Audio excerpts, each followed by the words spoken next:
So good morning to you all. Thank you for being here in this webinar. My name is Yannis Konstas. I'm project coordinator from Plan International. I'm also the W4S coordinator.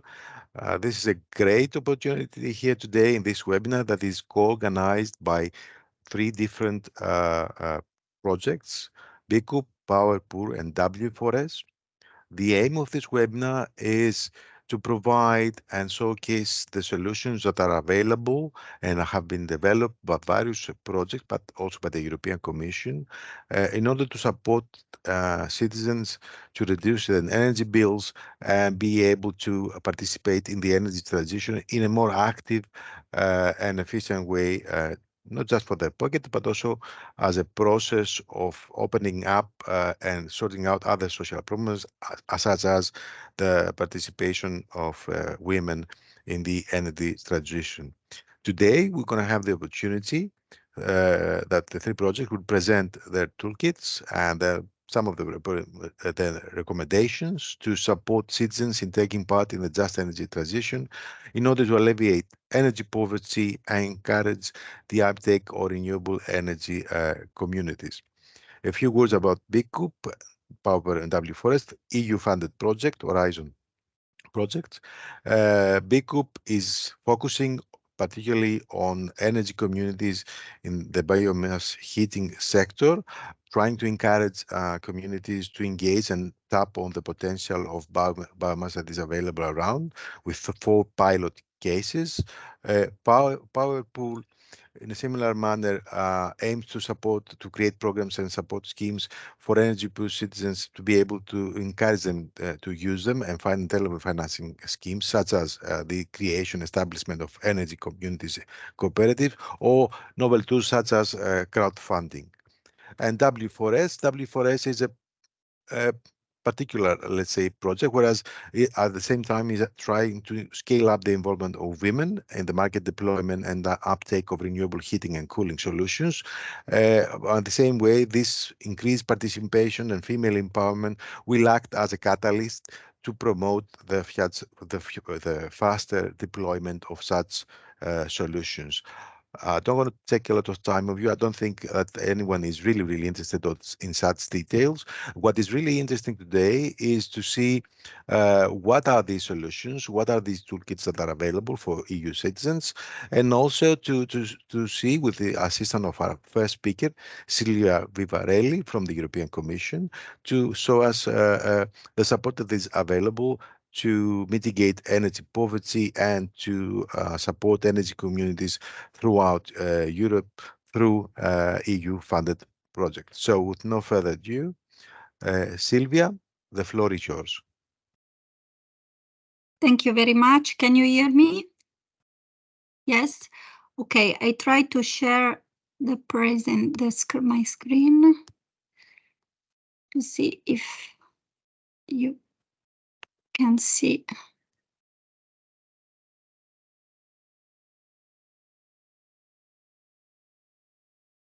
Can you see my screen? Can you see the presentation? Yes. Yes? Yes. Okay, now I see. Can you see it in full screen? Yes, right. We can. Okay, good. Thank you very much. So my name is Silvia Vivarelli. I'm working for the European Climate, Infrastructure and Environment Executive Agency, CINEA, of the European Commission. Is an agency established by the European Commission to manage some program on its behalf. We are one of the program that is managing this agency, is the one that is supporting the POWERPOOR project, that is one of the co-organizer of this event. So here in this slide, you just see the overview of the program we manage in CINEA. Mainly the main mission of CINEA is to support the Green Deal. Sometimes we call it the European Green Deal Executive Agency, because somehow the aim of all the program managed in this agency is to support its implementation, the European Green Deal, which is somehow the European roadmap to achieve carbon neutrality by 2050.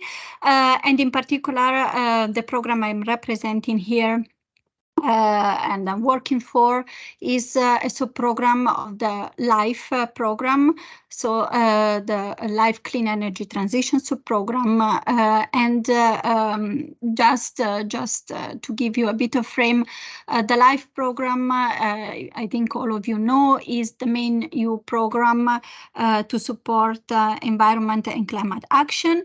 And in the framework of 2021-2027, it has been somehow decided to include to the three traditional sub-program that have been known for life, but in this new financial framework, the Clean Energy Transition sub-program, a fourth one, has been included to somehow be more in line with the political priorities at the moment.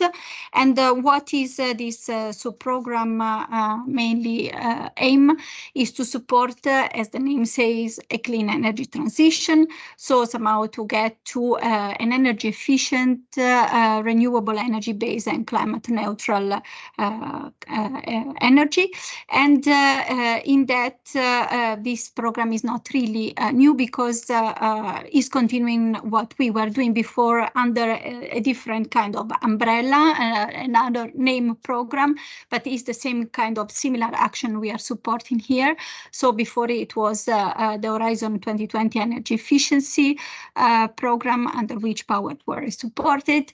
And now within this new kind of life configuration, we have for this 7 years almost €1 billion to support projects all over Europe, projects that are mainly focusing on market uptake, non-technological development, but really market uptake of what is already proven. And we do this through call for proposals. And I just would like to say that we have just opened the next one, so the call 2023, open on the 11th of May, and with the deadline of 16th of November. We have a total budget of 99 million for this call, with 13 what we call topics. So topics are the funding areas under which we support a project, and all information under the funding and tender portal. You have the link there. We have, I'm not going through in detail because I have a little time, on the different funding topic, but you will receive the presentation, and we have somehow here cluster under 6 headings. So here 3 on this slide and 3 on the following one, the 13th topic we are supporting this year. And somehow I'm only now mentioning the ones that are more closely related to this context, which are the ones to somehow involve and empower citizens in the clean energy transition. And we will do this through mainly through topics we have opened this year. A topic that we used to have already under Horizon 2020, similar, now broadens on certain aspects, which is a topic supporting somehow the tackling of energy poverty and vulnerability in Europe. So specifically looking at this aspect, as I was mentioning, the Green Deal somehow as a main somehow indication that we need to ensure that the energy transition is socially just, fair and inclusive, and this is why this topic is continues to be very important to be supported. And we have also another element that is this is a novelty for this year. So we have been supporting now energy communities for a while, and I will later on detail a bit more on in which way. But this year there was somehow a need to create a specific tool to support them. That is the European Energy Community Facility. What is this? I don't know, it might be that some of you know what is the EU-city facilities that we are also managing, but in case not, this is a kind of similar action. So here what we wanted to do is to create a kind of structure that is going to provide support at the local level through somehow support to what? To emerging kind of energy communities. So the energy communities at the very first steps of creation and implementation, because those are the most kind of difficult steps here, because there is not much support around for this phase, which is usually very much counting on volunteer kind of work from enthusiast people, but who necessarily don't have the skills or the capacity or the resources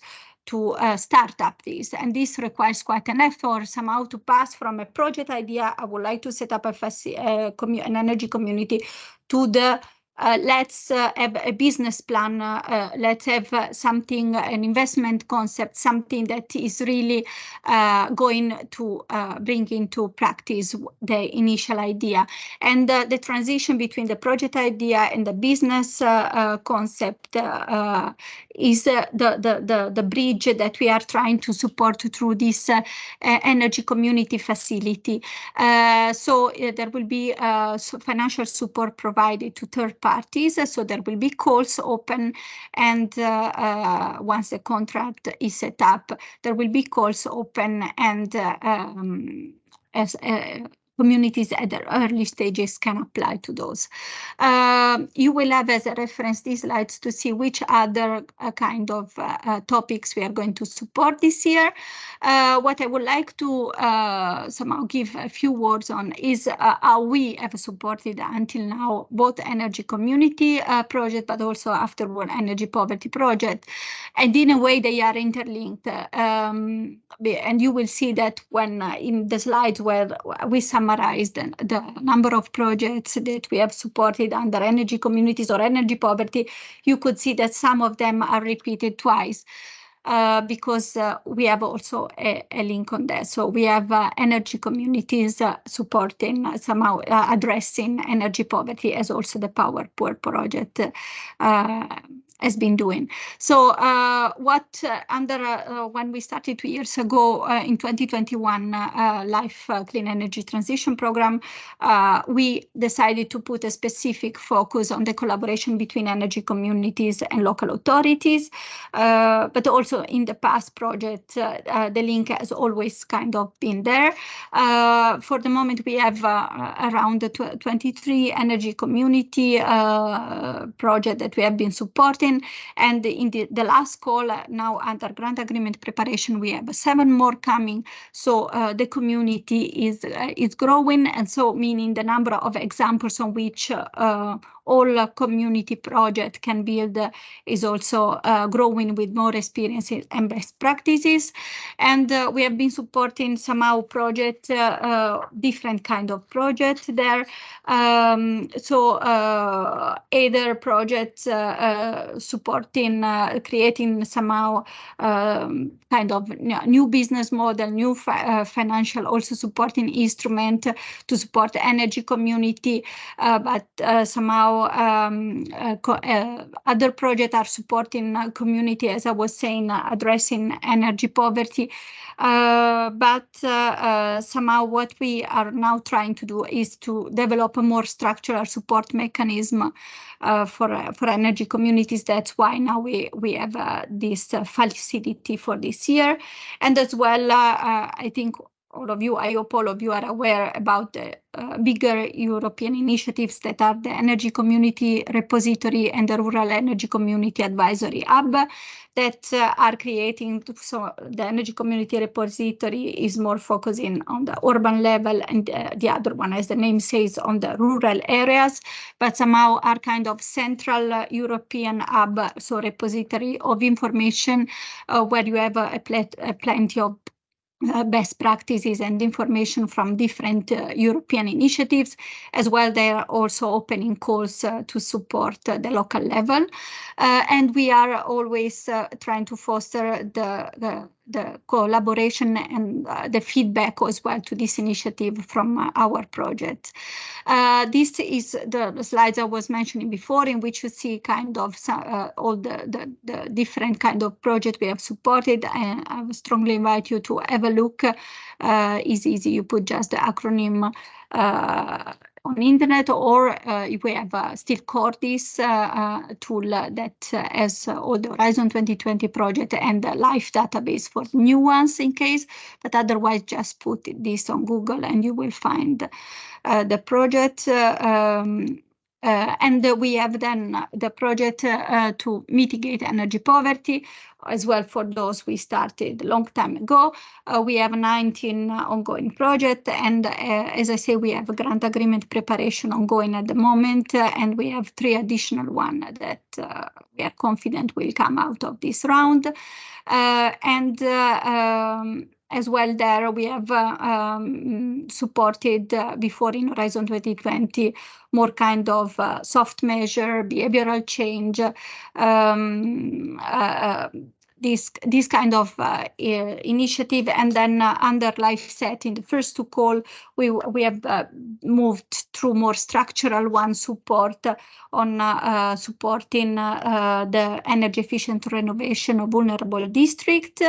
And in this current call, we are a bit going as well back to the kind of facilitating behavioral change and also support obligated parties under Article 7, now is Article 8, to mitigate energy poverty, as well as we are looking at different kind of also possible supporting tools like one-stop shops or collective approaches, and this includes, of course, the energy community. That's why the 2 kind of groups of projects are in some way contributing to each other for a number of projects. And we are still having a component on supporting the trying to increase efficiency of the housing stock, which is the main problem as well for energy poor households. And in these slides, you have again a kind of summary of all the projects that we have been supporting until now to address energy poverty. And I also wanted to just, I mean, this relevant initiative that I've put here are mainly the European initiatives that I also would like to invite you to have a look to, both in the energy community and energy poverty stream. But also I would like to invite you to have a look to some information brochure that we regularly produce in the different areas we are working for and summarizing the outcomes. And the very last one is this result pack that has just been issued on reducing energy bills, promoting clean and energy efficiency solution for households, but also the previous one in which you see some best practices from project, and you have the link in the slide when you will receive it. As well, of course, as I was mentioning before, the portal, Cordis, build up, also manage energy for the energy agency as well. There you see for a number of initiatives for the local level.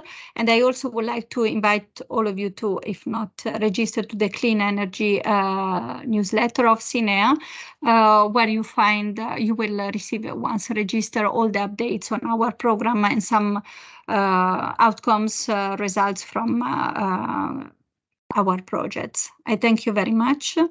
I think that's all. That was the last. And of course, for our call, the 2023 call, we had an info day on the 1st of June. So I invite you to go to the CINEA website and watch the recording to get more information in case you are interested in applying. I thank you very much. Thank you, Mrs. Verbarelli, for this. Yes.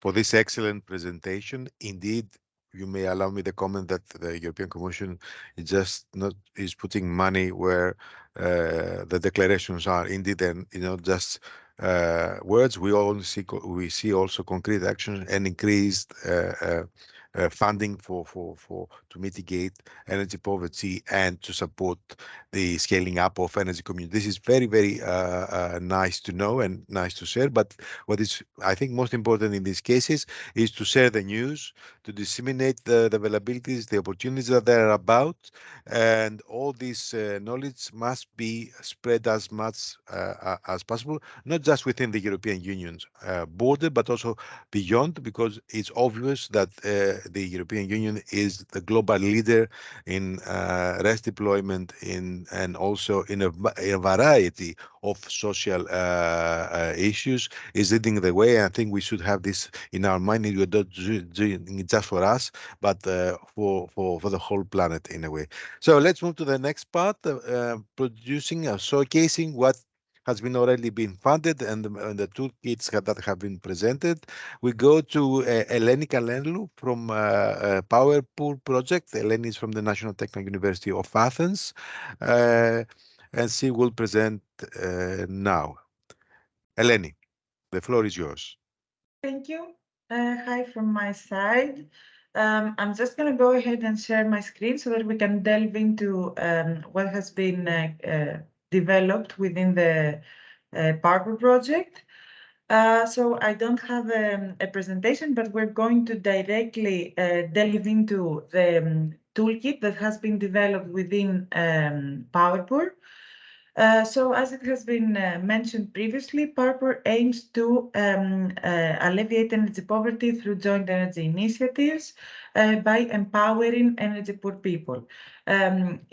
I think it comes as a good example of what has been said before from Sylvia also, that if we want to alleviate an issue as energy poverty and to democratize energy by giving by enabling people to become prosumers, to produce their own energy, we also need to give them tools and knowledge on how to do so.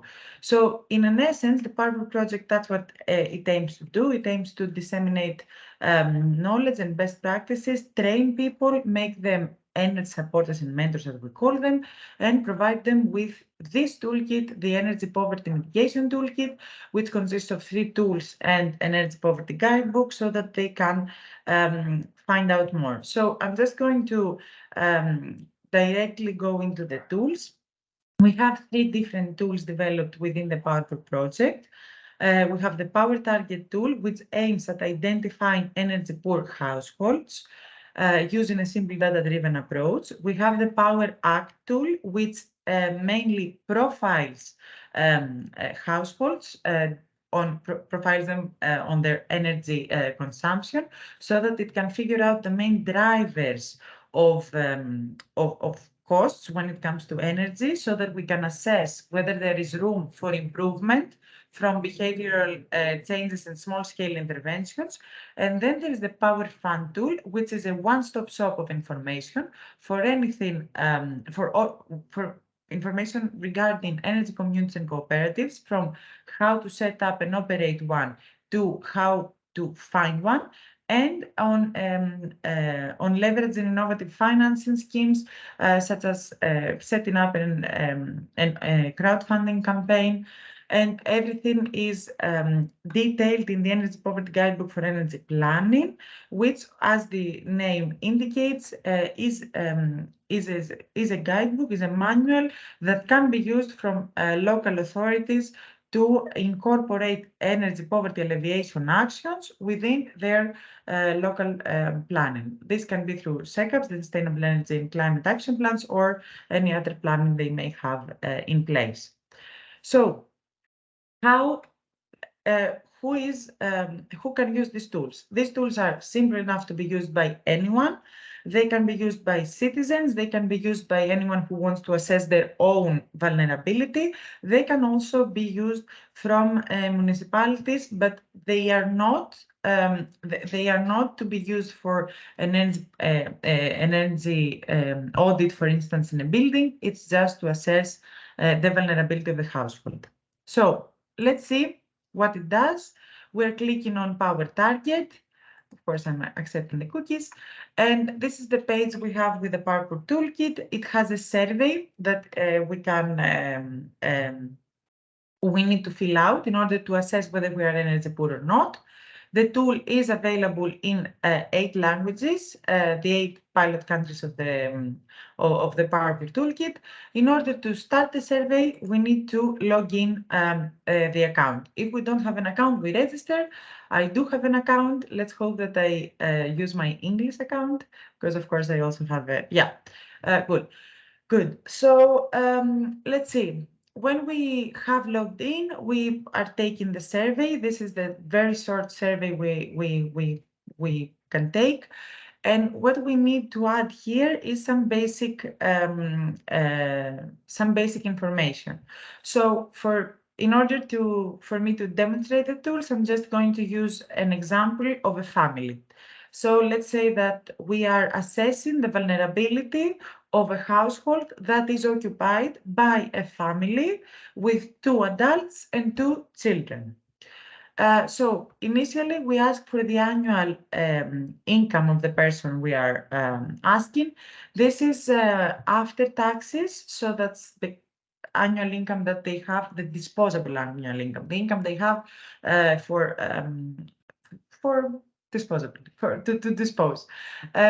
So the annual income, let's say that we have a family of 2. We are asking the father of the family the question, and let's say that we have 18,000 as an annual income after taxes.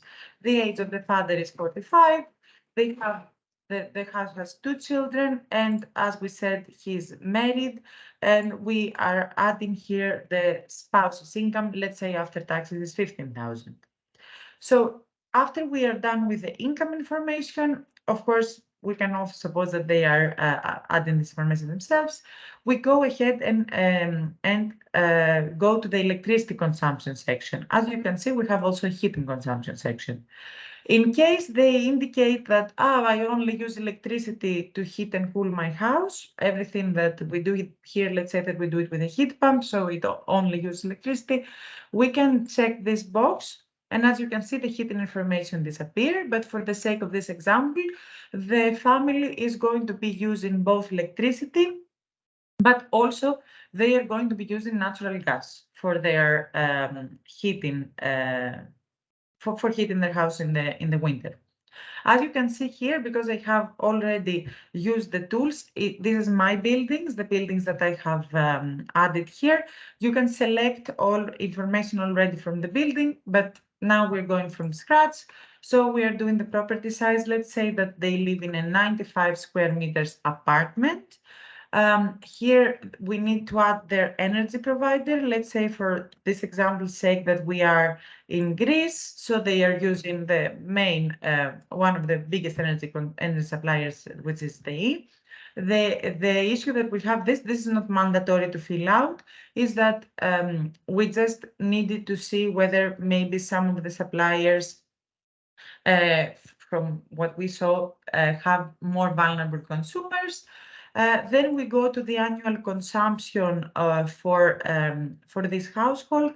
Let's say that the annual consumption, which is for a typical household, is 4,000 kilowatt hours.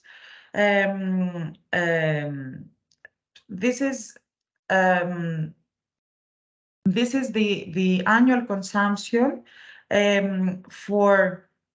This is the annual consumption for a typical household here in Greece, and it can be, you can calculate that maybe from the energy bills. In case that you do not know how many kilowatt hours are spent,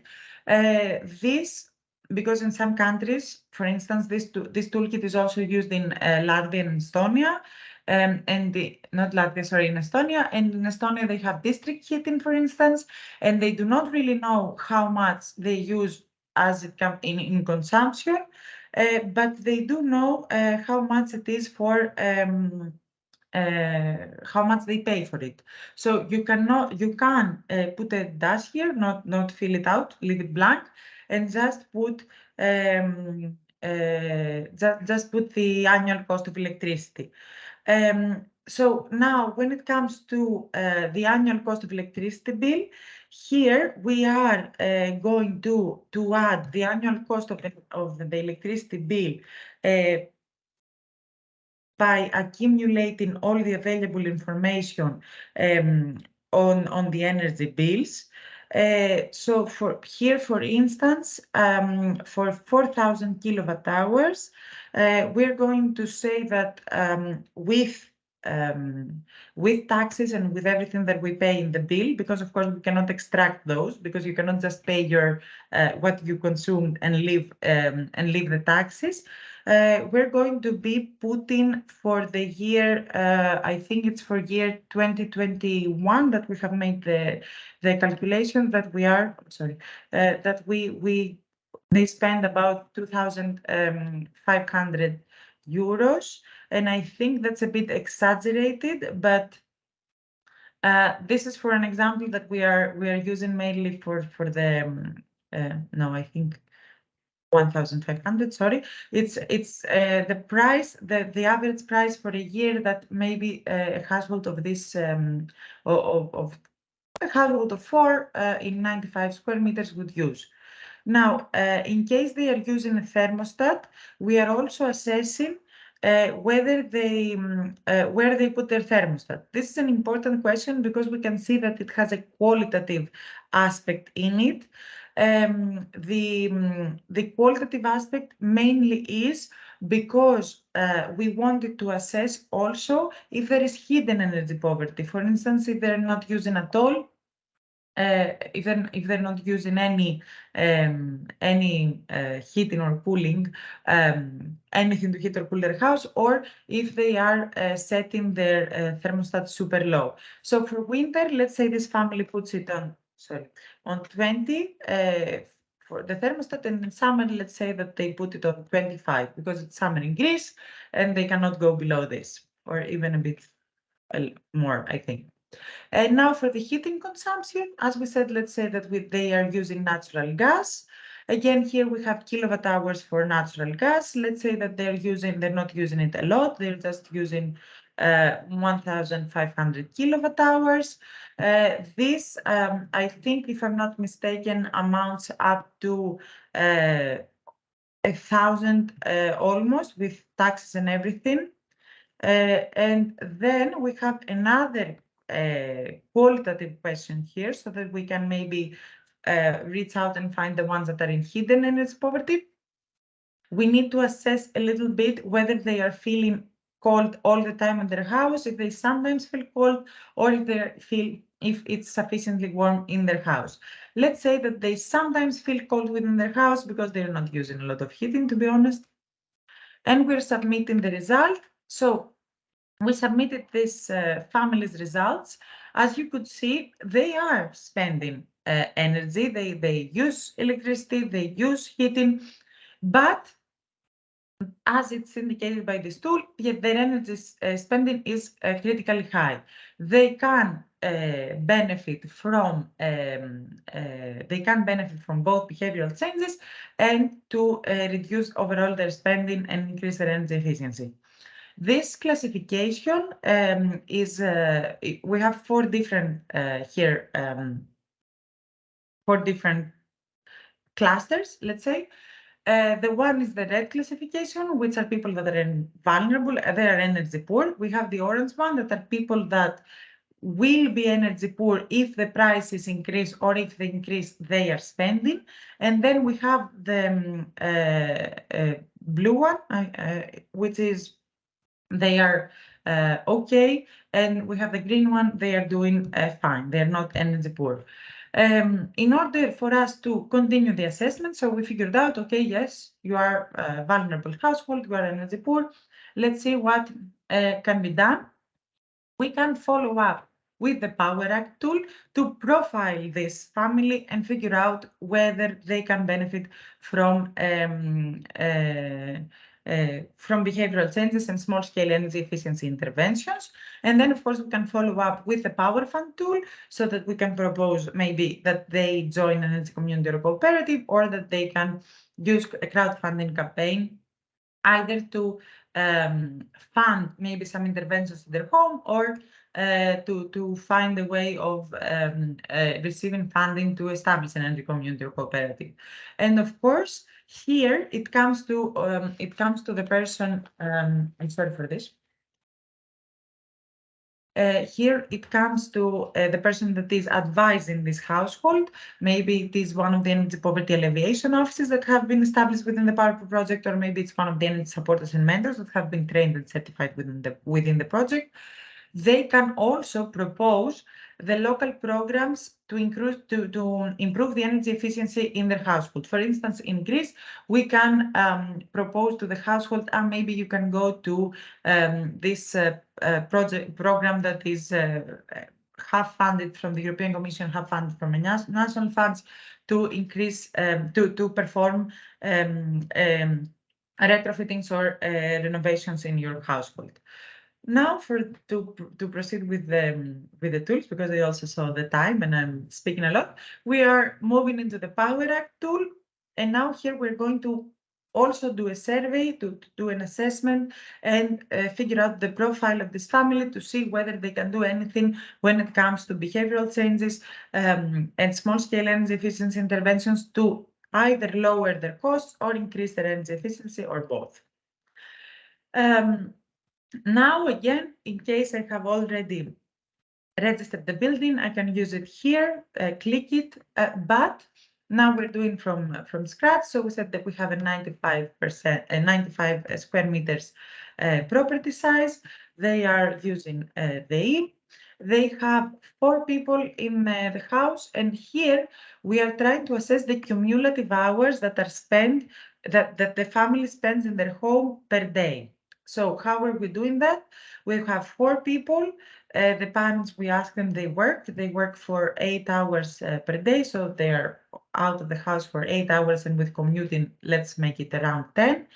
And so they from the 24 hours per person that they're supposed to be there, the father and the mother are there about 12 hours. The kids also with school and activities maybe are again at home maybe 10 hours, maybe they're a little less. So we have a family that it's 12 hours and 12 hours for the parents, and 10 hours and 10 hours for the kids, which makes it at about 48 hours in a day for all the people. This is to assess whether when we're profiling them, whether it is a family that stays at home a lot and it has a high spending, or if they are not spending a lot of hours at home, but again, their spending is high. This is something they are doing. They're doing something wrong, as it looks like. If they are, for instance, all of them are at the house only for sleeping, let's say, and still their energy spending is rather high. So again, we have heat information. Here we have some information for the air conditioning operation and for the electric appliances. When it comes to heating, this family uses natural gas. We said that if they do not use a thermostat, it automatically fills out this area, but we said that they are using it, and in the winter they are only putting it on 20. This, just a note, last year, I think the guide for buildings and what is the optimal temperature, to put the thermostat was 19 degrees, which in my opinion, it's rather low. And before the energy crisis, this is just a means for the countries to save some energy. Before the energy crisis, the thermostat was set at 21 degrees. That was the proper setting. But let's say this family is rather cold, so they put it on 20. Last year, as we said, they consumed about only about 1,000 kilowatt hours in their natural gas because they're not using it a lot, and they did the last service before 2 years. And when they sit, here's another qualitative question to assess a little bit how the building is, how the home is. Do they feel considerably colder near the windows, or how is this is practically to assess a little bit whether the shell of the building is rather old.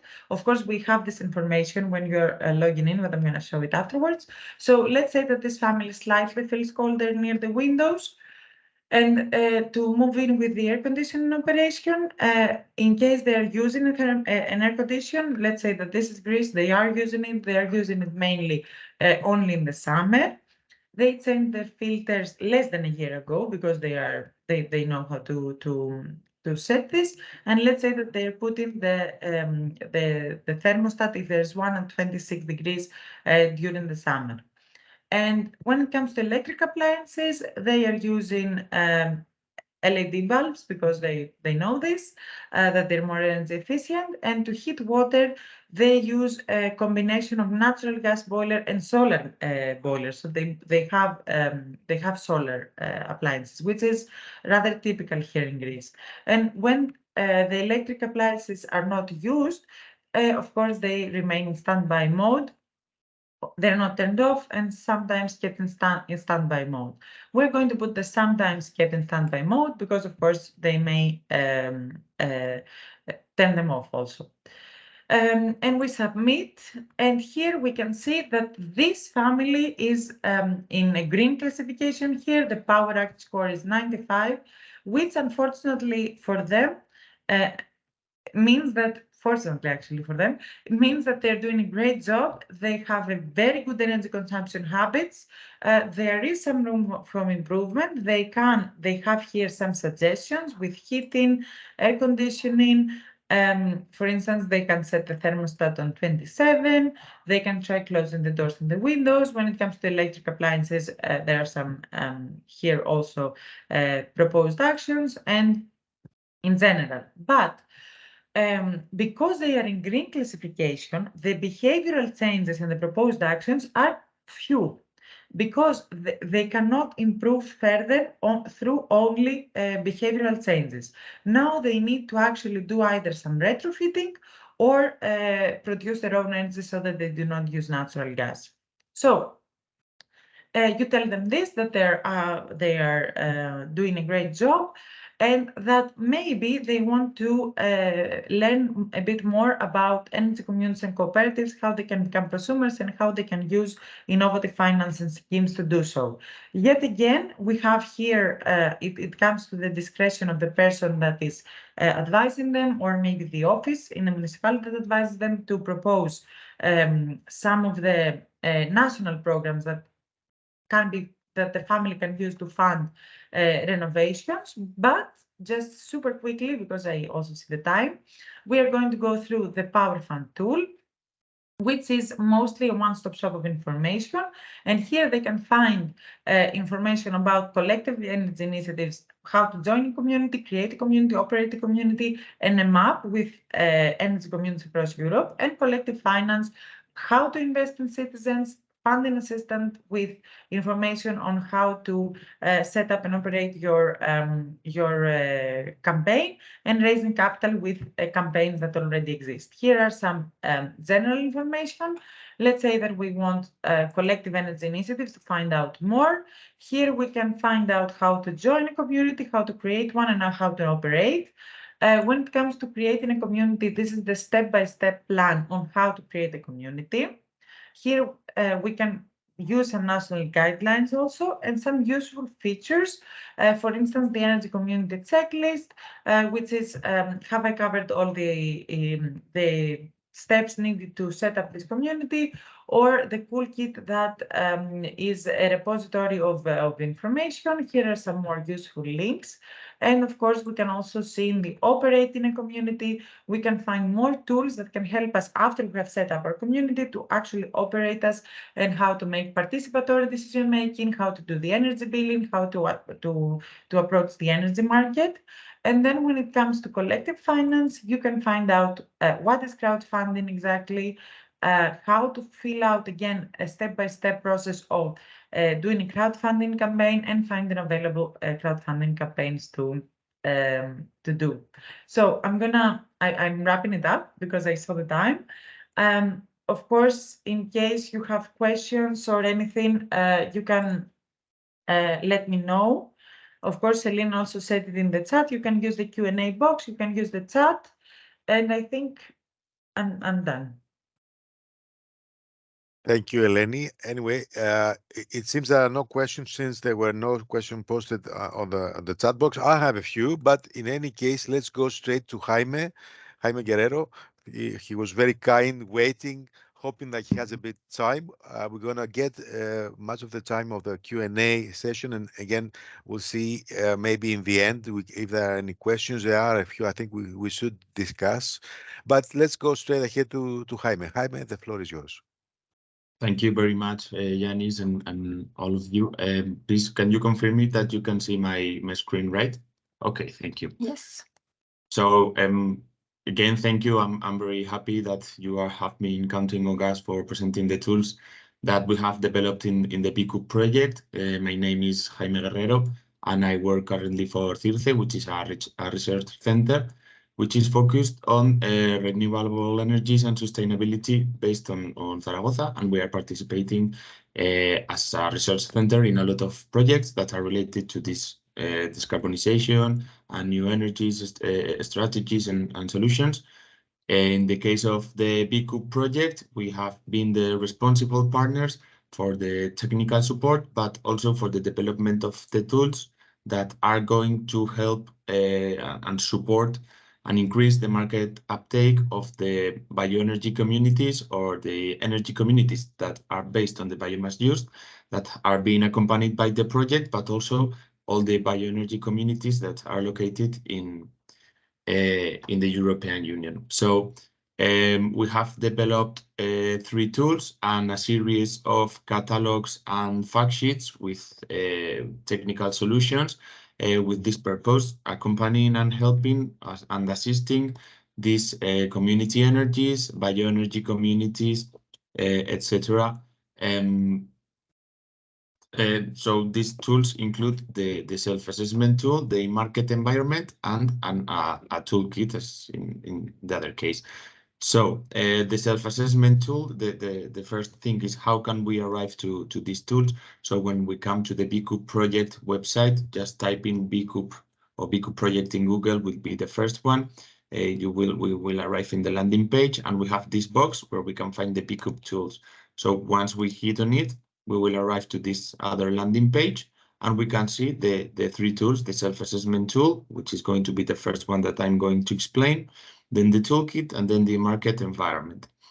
The self-assessment tool works as an evaluation methodology, and it's also a simple tool for the entrepreneurs of new cooperative bioenergy projects that tries to help to identify the current position of the project of the bioenergy community, and also offers some steps to follow or to initiate these communities or bioenergy businesses. So it is a self-evaluation forms that includes a total of 5 resources, and is especially focused for non-specialized users. So we didn't want that the people that are going to fill out this self-assessment need to be an expert, because in most of the times they might be business experts or people that want to develop some things in rural communities, but may not have this advanced technical knowledge. So it is focused on all the people, so the technical questions are not that specific. Its use is quite simple. The user will also only need to follow the forms that is presented in the screen, and will be able to track the status of the development, but also it will help them to establish a future itinerary with recommended technicals and business actions.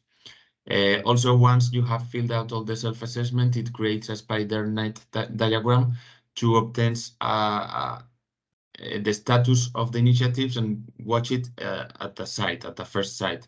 It can also compare the different self-assessments, so you can do a self-assessment, and once you have improved some of the conditions that the results of the tool have told you, you can then create a new self-assessment and compare it to see if you have evolved in the solutions that it has proposed you. The tool is available without registration. As you can see here in the landing page of the self-assessment tool, it asks for the email address and a password, but you can also access the tool without the login. But only some functionalities are for the registered users, as the comparison of the self-assessments, or even saving them and having them located in your account. In my case, I'm going to log in with my account.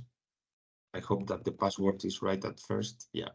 Okay, so here we can see a brief description of the self-assessment tool. We can see the history of past self-assessments that we have performed, or we can start a new one. At first, the first thing we have to do is select the resource in which we want to test our initiative. So you can see we can find agricultural, forestry, agro-industrial, biomass from urban parks and gardens, or even wet biomass. In this case, I'm going to select forestry resources, and we need to complete these 5 tests that appear for us, okay, including the knowledge of the resource, but also the user engagement, the technical solution maturity, business and financial solution maturity, and the social and environmental impact. We wanted to cover all this spectrum of knowledge. So here we have the main question, the answers that we need to check.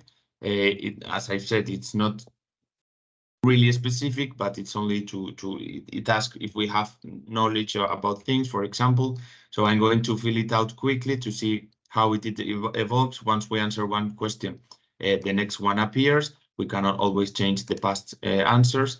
And when we complete all of them, we can go to show the result, where here it will give us a percentage of the score of this category, and it will also give us additional comments on each one of the questions and some advice and maybe some links that might be interesting. So once we have read all of this information, we can go to the selection of the activity. We have as diverse activities that have been included in the self-assessment tool. For instance, for the logistic supply, in this case, the logistic supply of forestry resources, biomass processing for generation of pellets or chips, electricity and heat production in different ways, district heating, cogeneration or biogas plants, distribution or consumption. In this case, I'm just going to select district heating. And we need to answer these 4 additional tests, okay? So the way to do it is just the same as in the first case, and we need to go to the next category, etc. Once we have finished, we will arrive to this spider net that will give us the survey. I fill it out before for pellets and wood chips generation. So it will give us this information in a site, so we can see that the part that is weaker in our initiative is the social and environmental impact. So here we can export the result to a PDF and get like a report of what we have of our self-assessment, or send what you think. This is only for receiving your feedback in case you have any suggestions or comments that can help us improve the tool. So this will be like the first step to see where your initiative is. Once you have seen or you have identified some of the problems that you might arise when you start with your community, with your energy community, you can also access to the next part that would be the next tool, that would be the BECoop toolkit. So the BECoop toolkit is an online repository of already existing tools that can work complementarily to other support services that are being and have been offered by the project, always trying to support this development of the community energy, bioenergy specifically, and heating projects. It is also important to note that these tools have not been developed by the project.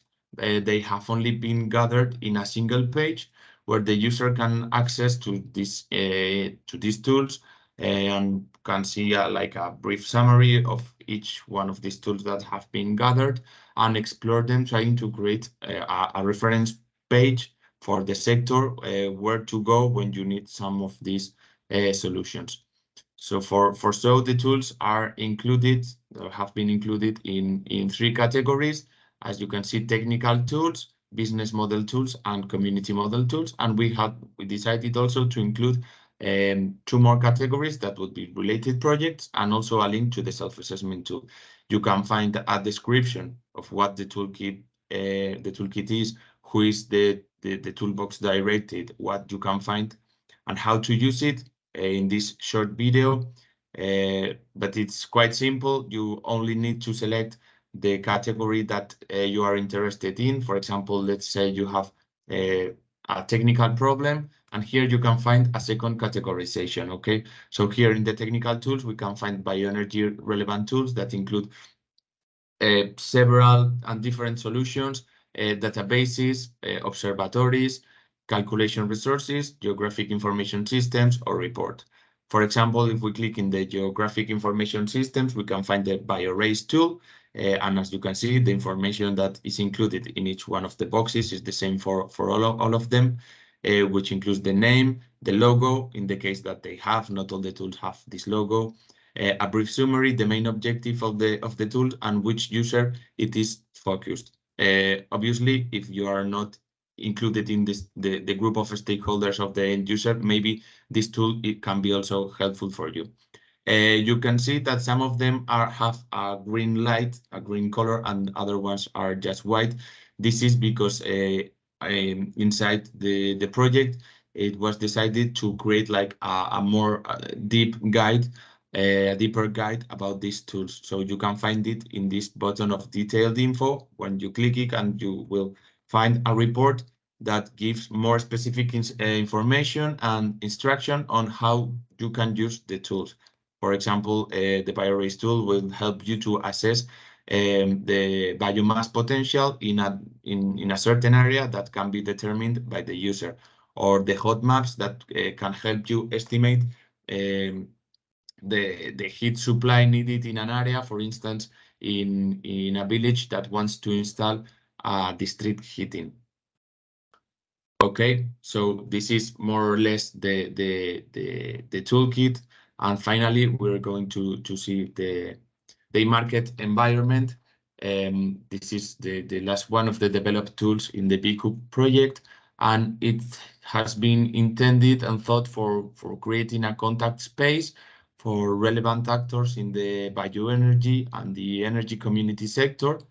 So it has been designed in order to facilitate the users to establish contacts and locate relevant stakeholders to help them develop their initiatives. So it works as a pairing site. Now we're gonna see it. When a user uploads a post, the site will look for those posts that are relevant to it somehow, maybe because they offer the same stakeholder, or they answer to a need that is posted, or are in the same area. So the market establishes a recommendation for the users to contact among them. It does not include any kind of financial transaction or this kind of things, just establishes the contacts among the users that can be interested in being in contact with each other. For instance, one one example of the use of the market environment in one of the accompanied cases in the BECoop project. In the case of Spain, they needed to sell an old biomass boiler that were currently not using it, so they have posted in the market environment, and we are waiting to get these final contacts to sell finally this boiler. But you can see a bit of an example of how this can be used. The market environment also includes an educational vector, which is a graphic piece of information that tries to demonstrate to the potential bioenergy RES groups the different stakeholders interactions and the activities or services that have to take place for setting up an effective and sustainable local supply chain or a community bioenergy project.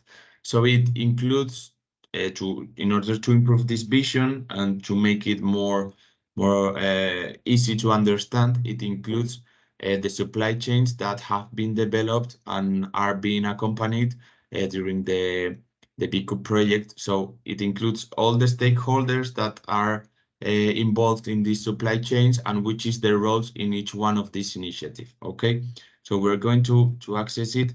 In this case, we need to register in order to access to the login to the market, but not for the educational vector. So if we click in this button, we will arrive, as you can see, it is very graphical. We have some information. We have the stakeholders grouped in the same characterization as in the toolkit.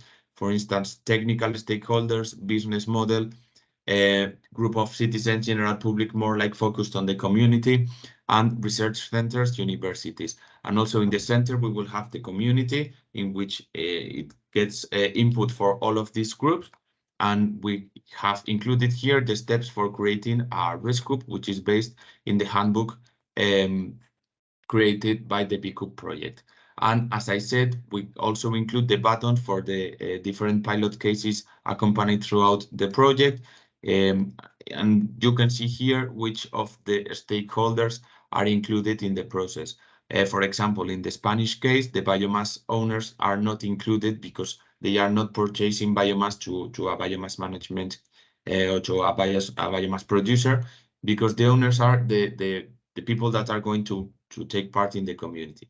When you click the more info button, you will see a more detailed explanation of this is what I'm telling you in the case of the biomass owners, but you can see it for all of the different stakeholders. And in the energy community in the center, you will see a description of the case. So this works the same for each one of the BECoop cases. So finally, we're going to access the market so you can see how it works.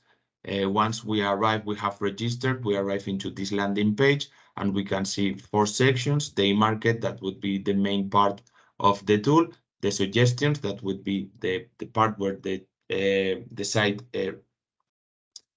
relations your posts with other posts that might be interesting for your offer or for your need; the messages section, where you will message the people that you are interested in their posts; and your profile, where you can edit your information, your password, update some information, so this will be visible to others. In all of the steps of the market, we will have this button to add an entry. So it's quite simple.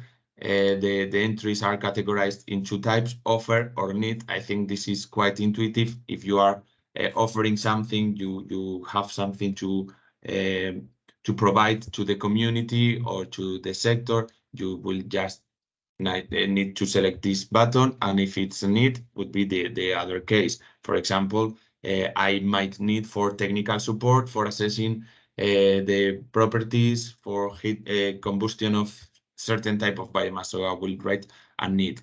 I will give a date. And active means that if the post is currently being shown or not. I will write an offer name and a description, also very intuitive. Area of action.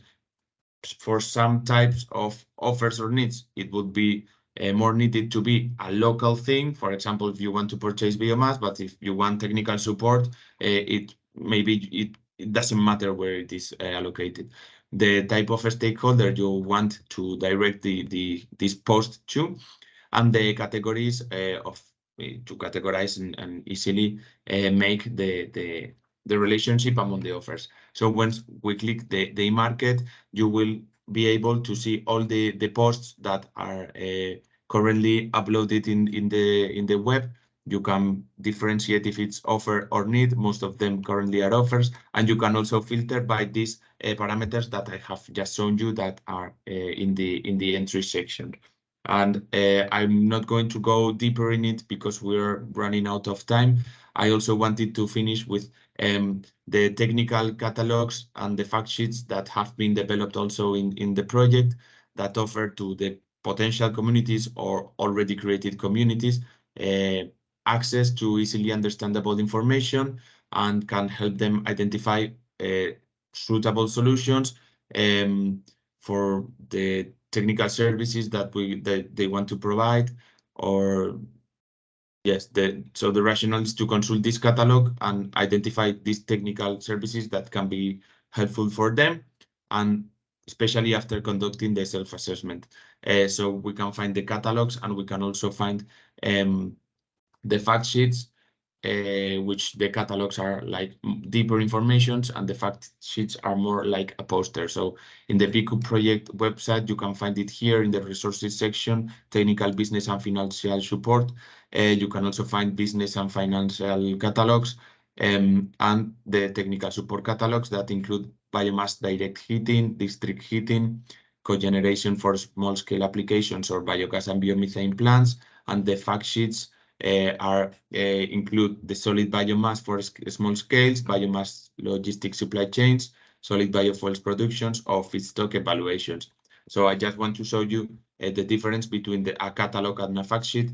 You can see that the catalog is 34 pages long, and it includes here, you can see the table of contents, the concept, technical considerations, the main element of a district heating in this case, power, operational and maintenance of a biomass boiler, profitability, stakeholders needed, the steps to be followed, etc. And in the case of a fact sheet, you can see that it's more like, as I've said, as a poster format, 2 pages, very concrete information and very to the point. Okay, so that's all from my side.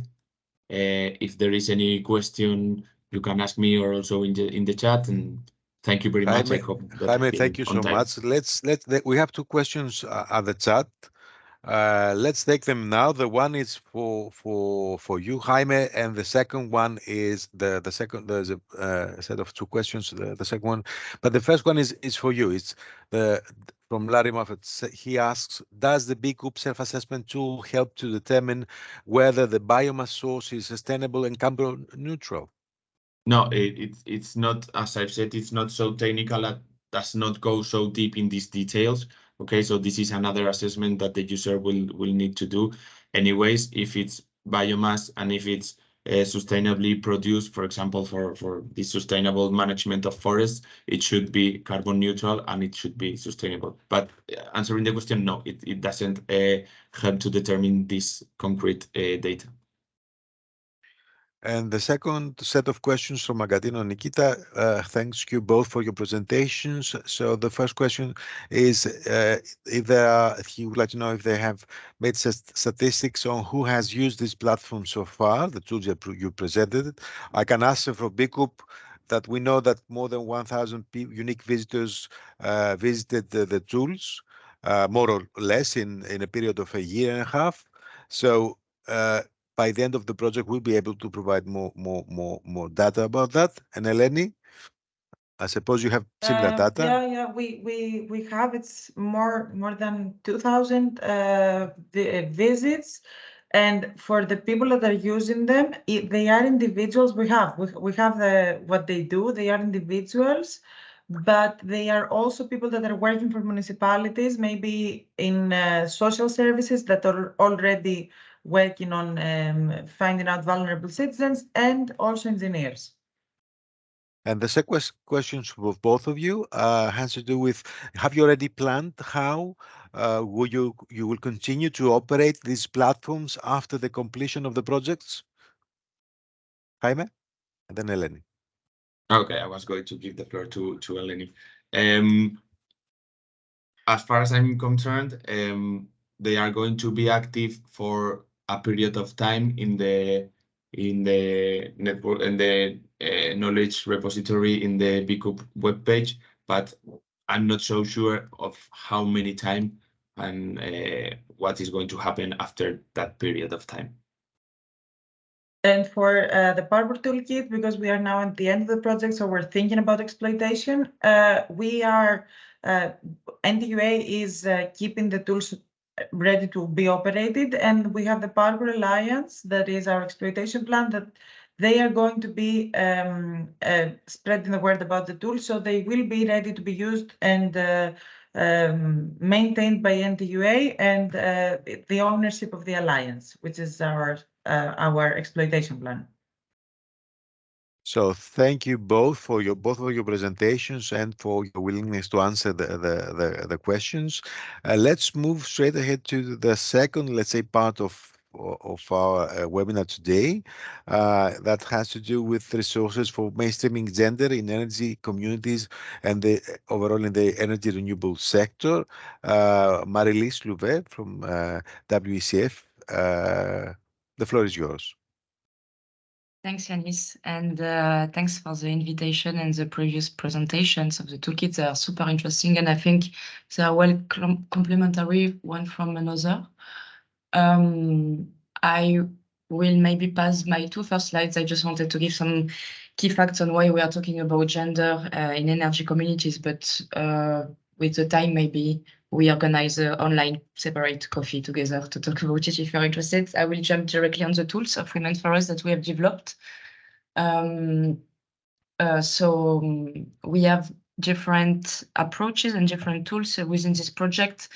The first one is support services. So we have developed a catalog among all the Women for Us partners of services, so either business or technical support that they could provide to women-led initiatives or initiatives promoting gender equality in the renewable heating and cooling sector and renewable energy sector overall. So they have benefited for a variety of expertise of the consortium. We have also conducted gender audit for these initiatives. So they have answered some survey to assess what is a status quo of gender mainstreaming in their initiatives. And we have also developed recently some recommendations to how to improve and how to go further on gender mainstreaming within these initiatives. Then we have also awareness raising campaigns on local barriers and opportunities at national level. So on gender equality, but also on the implementation of RHE solutions. We have also developed a capacity building program. I will present the toolkit very soon also. So it's in two formats, the seminars and the webinars. It started with a train the trainer 2.5 days that we had in May last year, where WECF has trained each Women for Us partners on these seminars, because they will then conduct a seminar in their own country. So we have one seminar per country. It has 11 modules on awareness raising topics, the relevance, the gender barriers, the gender opportunities, and then the presentation and the practice of different gender tools. We have at the end a step-by-step toolkit, and we have developed also 10 webinars to showcase on more international level these tools and topics. And we have also organized some hackathons, and a replication guide and toolkit will come, as well as a policy recommendation. I just would like here to jump on the toolkit to present you the toolkit we have developed.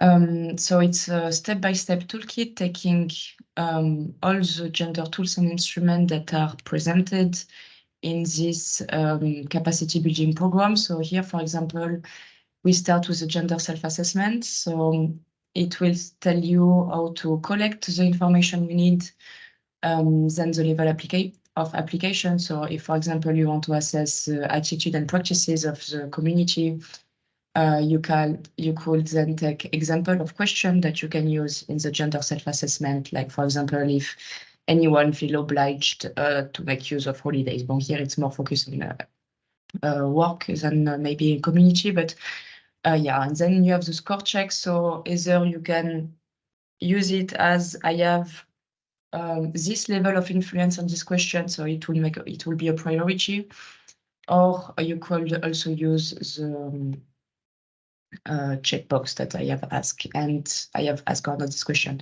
And on the comment side, you have expected answers that you can reach, or the information that you are looking for by asking for these questions. So yes, and after a gender self-assessment, you will have identified your strengths, the gaps, and also where there is space for improvement. And you could start looking more into details at the structure, for example, of the community with applying sex and gender segregated data at the internal structure. So same, you have a list of guided questions that you can use to collect these data. Then indicators, that's internal structure or external structure, and so on. We have also the gender just communication with some flyers I will show you right after. Some example of policies, of family and gender-friendly policies or programs that you can check if it's already implemented or you could start to implement. And same about women empowerment and women leadership in the decision-making process. But we have also a gender glossary. I will go quickly through it. And if hopefully you attend sometimes to one of our in-person event of Women4RES, we have also these flyers that gives you information on how to use gender just communication for the sector. Yeah, so that's a brief introduction on this program. I would like also to go to this map of existing gender tools, not into details on each of them, but there is many gender tools existing that one can implement in a community to make mainstream gender and make it more gender just.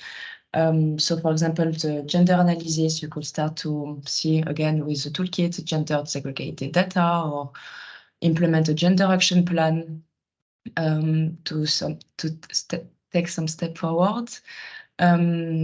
And then using targeted indicators, for example, it could be including in the quote of the status a certain amount of women in the board or membership. You could also organize gender trainings for the members or the board members on anti-discrimination, on how to reach women-led household or single mothers household, for example, to include them in the community. It could be also women empowerment measures, so active recruiting of women, training for young girls, young women to take part. It will be also the communication, so important to take to mind the communication at the internal level, at the external level, the social media, to be sure to be inclusive for everyone, using inclusive pictures, showcasing all kind of genders, for example, using role models also, etc. And also at the policy and advocacy level, you could use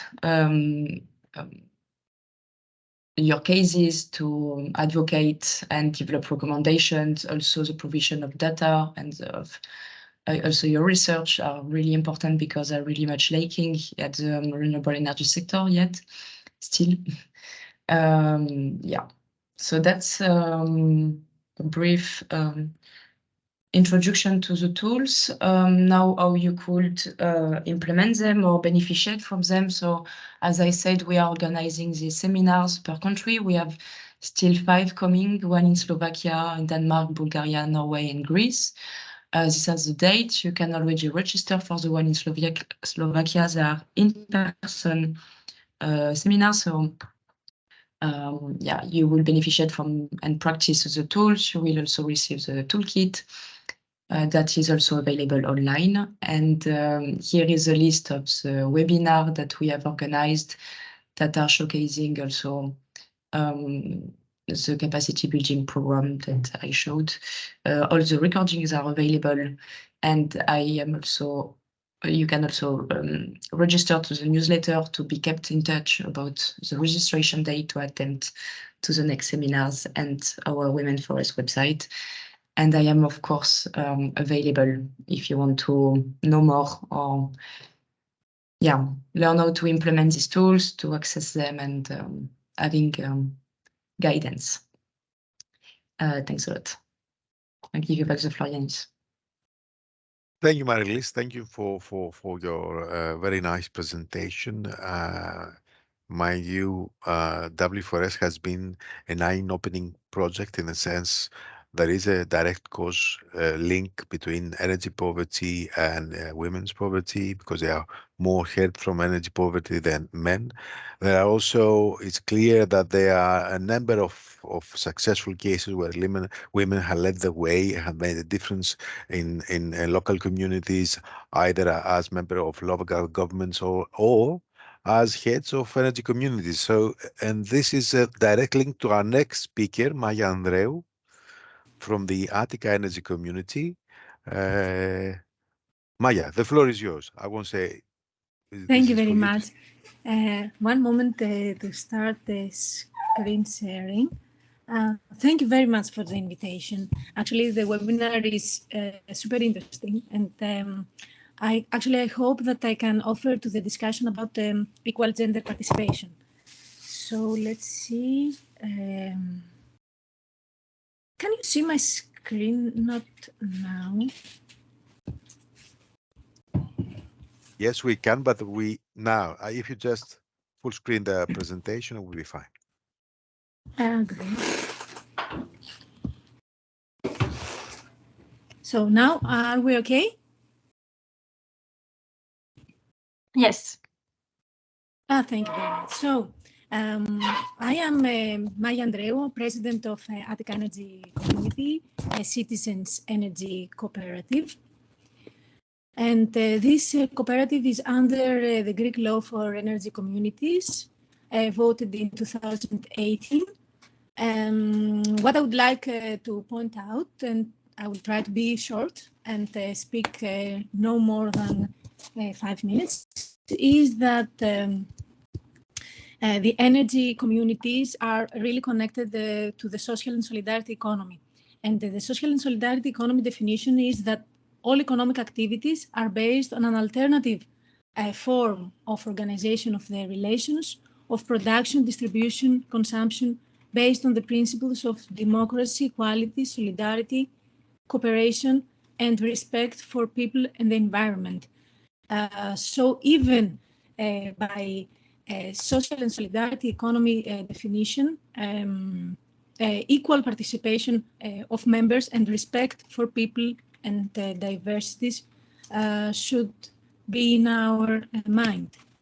So what's our story? Actually, our cooperative started after the first group of 20 founding members being educated in a project called Green Energy and Citizens Design, Education, Implementation that was funded by Greek Green Fund in 2019.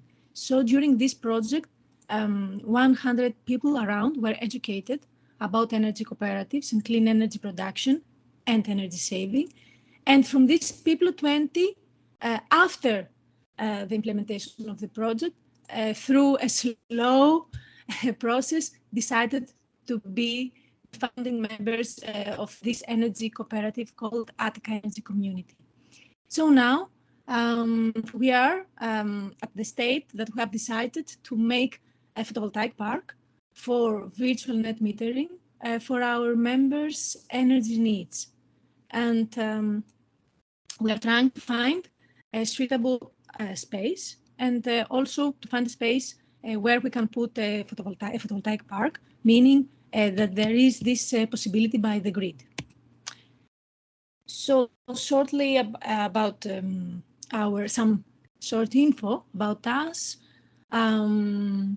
Now we have 141 members with at least one co-chair, and the number of members of the last General Assembly in the 6th of November 2022 were 75. As you see, there is a huge need of participation in our cooperative, so we will be almost doubled after the coming General Assembly. The cost of each share is 50 euros, and this was the decision of the first General Assembly in order to give the possibility to people to participate and not to put economical barriers. Also, our vision is energy democracy, enhancing energy self-sufficiency, security and efficiency, and tackling energy poverty in a social and environmentally sustainable way. So for us, giving the floor for people to participate in a possible economically way was very important in order also to work later on to support our vision, which is energy democracy, self-sufficiency, and tackling energy poverty.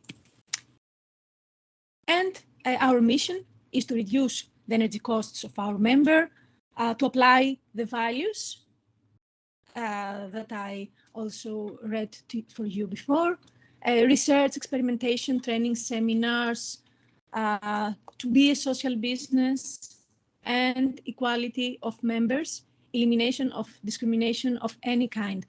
Also, Attica Energy Community signed the ambition statement of the Gender Power Working Group of BECoop. So our next steps is to implement our project and to seek for furthermore collaborations. So let's focus more on W4RES. We actually cooperate and we are beneficiaries of W4RES projects since November 2021. And we got as beneficiaries a very interesting business plan about actually a previous business model that we were thinking about, that was putting our PV park on a rooftop of a building in Athens. However, for many reasons, this was not the best choice for us. But what I have to point out is that the business model that we got was also a tool for us on how to prepare also our coming business model. So it was really helpful, and it was really helpful to connect what we do with the emissions saved, with the jobs created. These were some calculations that we hadn't done before. So about gender equality challenges, now we'll share with you some opinions. Actually, just to know that I'm coming from two fields. I am electrical engineer, but also I'm an artist. This means that also personally, I bring two different ways of thinking, let's say, on how I see reality. So in our governing councils, we have a 50-50 participation, meaning 5 women and 5 men out of 10 people of the governing councils. But out of 141 member requests, only 33 are women. Also, what I have seen is that husbands turn to be more active when the wife is involved in the community, and the wife tends to be less active.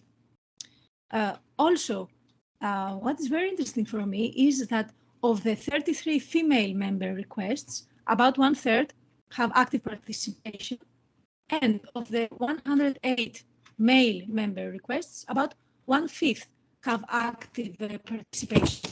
Also, I noted from what Marie-Lise shared with us, and I have to point out is that communication is very important for the participation, especially of female members.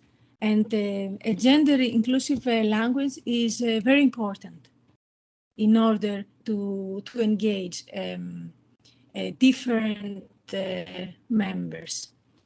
Also, not to mention that the W4RES really helped us, and in combination with the gender power working group, we started to see these challenges, and of course there is a long way on for us in the future. So that's all from me now, and thank you very much for your attention. Thank you, Maya. Thank you all for a great webinar which touched so many different issues. I don't know if there are any questions. I will try to, if there are no questions, I will try to wrap up the discussion. This webinar is here to stay in the sense that we will be posted in the various websites of the projects, and there, as you have already seen, you'll be able to see much more material that is available.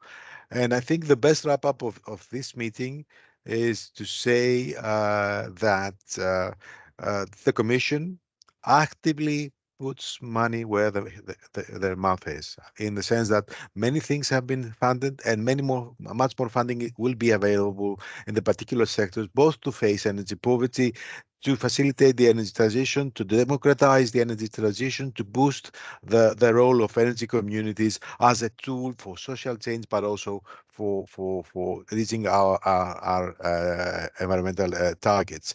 Now, on the part of the projects, real things are happening, tools that are targeting specific problems, the ones from POWERPOOR. We saw the energy target, the energy fund with concrete, simply to use concrete advice how to deal with energy problems, and also a very interesting tool or how you can join, or how you indeed can set up and indeed establish an energy community. BECoop, the tool, the e-market environment where people can offer what they have and can reach out for assistance in various forms, knowledge, resource, know-how, I don't know what else, so many things that are there.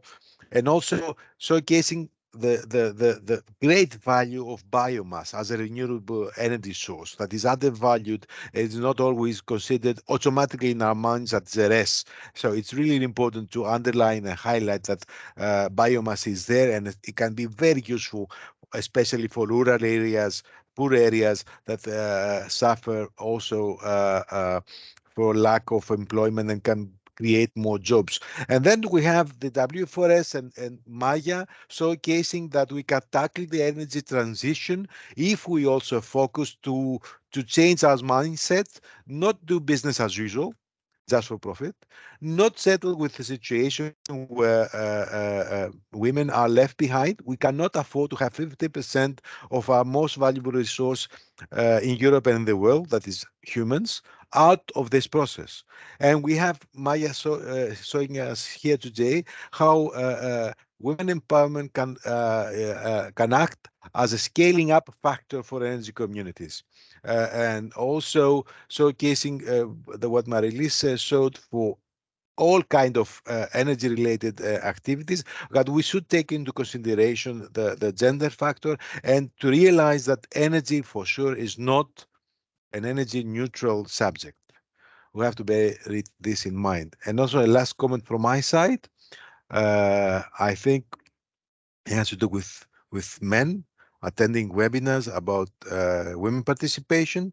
We had always to have in mind that either men can be part of the problem or they can be part of the solution. We have showcased that they need to know their role and their obligations to be able to tackle the energy transition, but at the same time give more opportunity to the other half of our lives. So thank you so much. Also, thank you, Silvia Vivarelli. Thank all speakers. I forgot to say that this webinar today was part of the EU Green Week as a partner event and will be posted in our websites after the completion, so you can follow up with questions and you can get in touch with the speakers if you have further queries or you need further information. Thank you so much. Have a nice evening.